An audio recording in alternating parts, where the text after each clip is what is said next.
What's up, guys? Buster Sword 275, aka Original Ranger Fan, doing my second review. As I said, my last video, I'll do the review for the female figures.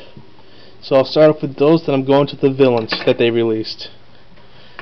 Begin off real quick with the review of the Automorph. Knee and hip are hinge joints, so they can just go up and down. Arms are just elbow, turning above it, and a ball and socket where the shoulder is, then the Automorph ability, as well as a holster for the Blade Blaster. Next, going to the yellow 2010 Ranger. Basically, she's the same as the male figures.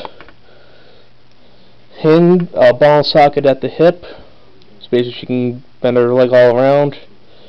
Knee, it's a hinge. Ankle and turn.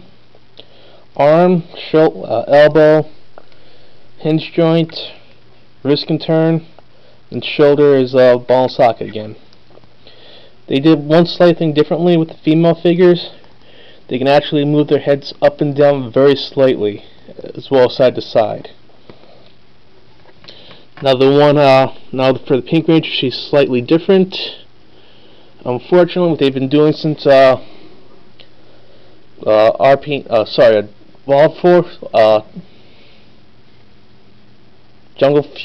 Fear, my mistake, sorry about that. They've actually been making the female Ranger's skirt extend over the legs. I kind of like what they did with Operation Overdrive, with the fact that the skirt is part of the legs. So now the Pink Ranger loses a lot of articulation with her legs, can only move them slightly. It's more pain because the Pink Ranger was more the acrobatic Ranger, since she was in gymnastics. So that takes away a lot of her kicking ability. So she still has the knee and the ankle turn, but very little with the ball and socket in the hip. Elbow, wrists, and shoulder, another ball and socket. And again with the head, slightly more turning ability in the up and down. With these figures, I have to say the Yellow Ranger is basically the better version, but since the Pink Ranger has very little articulation with the legs, I had to go with the 93 Automorph Pink Ranger. Next, on to the Lord Zeds. I think there's 7 Lord Zeds released in total. Original 93 is the one that I have. The one that I have is the has a light-up chest. The first one that was released, and this is still the original battery when it first came out. So 16 years later, can still go. Next is the Super Legends Lord Zedd and the 2010 Lord Zedd. They're basically the same figure, just a little bit downsized, and one's missing some paint applications. The fronts look identical, and then the backs, they're both missing paint.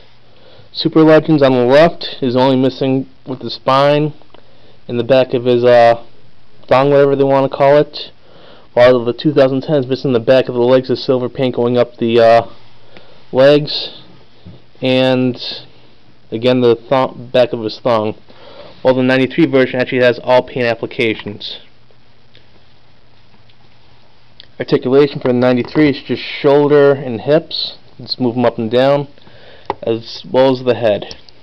You can actually move that side to side. The staff is actually true to the show, even though it's a little bit oddly formed. It has the huge point at the bottom and the Z at the top.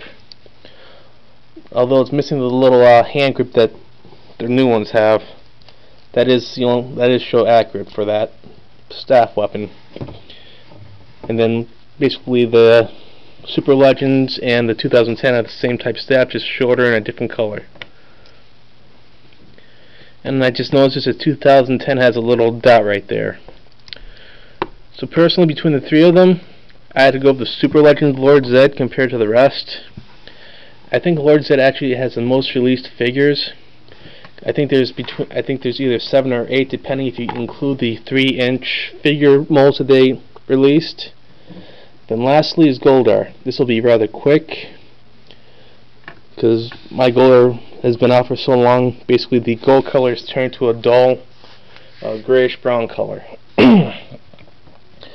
I want articulation with the Gold with the 2010. He has ankle movement, very little in the hips. Arms, not very much movement.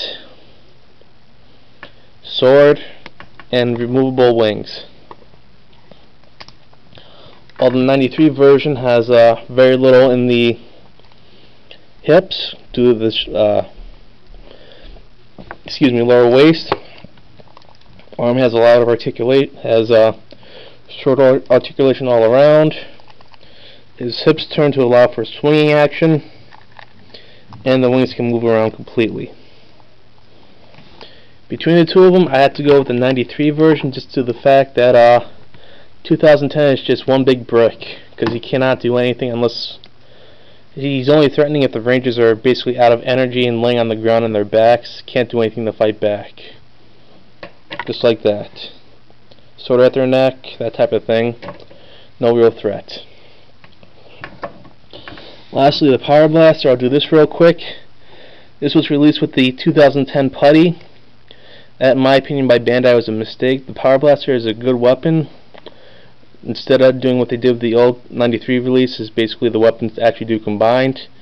They actually just made one mold, so the weapons went more down as you take them apart and put them together into the Power Blaster. Like I said, there's one disadvantage is they release this with the putty. Because if you have kids who want to collect more than one of the putty figure, they'll be getting the Power Blaster, and the Thunder Slinger. Thunder Slinger is a smart idea to have with the putty, but I guess the Power Blaster should have gone with the the Alpha 5 and Floating Head pair of figures. I do not like calling that Floating Head Zordon. He doesn't remind me of the Zordon. I actually like the old Command Center that they had in '93 that had Zordon in a tube. And the Alpha 5 figure came with him. I did not pick up the Alpha 5 and Zordon set, so I cannot do a review on that one.